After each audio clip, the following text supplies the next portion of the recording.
ভিতরে ঢুকে জাতির পিতার ছবি নিয়ে অপমান করেছে। এত সাহস কোথা থেকে পাই আমি জিজ্ঞাসা করি। প্রবাসী বাঙালিদের আমি বলবো যে যারা এই ঘটনাগুলি ঘটিয়েছে তারা চলাফেরা করে না, তাদের দেখেন না যে হাত দিয়ে জাতির পিতার ওই ছবি নিয়ে তারা ভেঙেছে, তাদের যা উপযুক্ত করা উচিত সেটা করতে হবে। কারণ জাতির পিতার নাম মুছে ফেলার চেষ্টা করা হয়েছিল, তো তারিখ যেহেতু দূরের কথা, ওর বাপ তো চেষ্টা করেছিল এই নাম মুছতে, ওর বাপও চেষ্টা করেছে, মাও চেষ্টা করেছে, তারা কি পেরেছে নাম মুছতে? পারে নাই। ইতিহাস কখনো কেউ চাপা দিতে পারে না।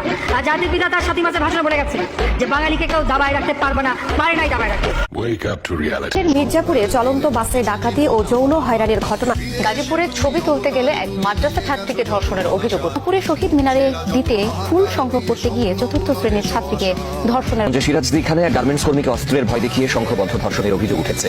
রাজধানীর শেওড়াপাড়া একটি আবাসিক হোটেলে সারা রাত আটকে রেখে এক নারীকে সংঘবদ্ধ ধর্ষণের অভিযোগ উঠেছে। গাজীপুরে স্টুডিওতে ছবি তুলতে গিয়ে 5ম শ্রেণীর এক মাদ্রাসা ছাত্রীকে ধর্ষণের ঘটনায় স্বামীকে বেঁধে স্ত্রীকে দলবদ্ধ ধর্ষণের অভিযোগ উঠেছে খুলনায়। 7 বছর বয়সী ছাত্রীকে ধর্ষণের অভিযোগে নড়াইলে এক নারী ইউপি সদস্যরা সংঘবদ্ধ ধর্ষণের অভিযোগ। সকালের সুবর্ণচরে চোরের নাটক সাজিয়ে মামেকে ধর্ষণ করায়। কক্সবাজারের চকরিয়ায় কিশোরীকে সংঘবদ্ধ ধর্ষণের অভিযোগ উঠেছে। ত্রিপুরের রাজৈরে 3য় শ্রেণীর মাদ্রাসা ছাত্রীকে ধর্ষণের পর হত্যার অভিযোগ উঠেছে। দিল্লি থেকে চট্টগ্রামে বন্ধুর সাথে ঘুরতে এসে গণধর্ষণের শিকার হয়েছে এক তরুণী।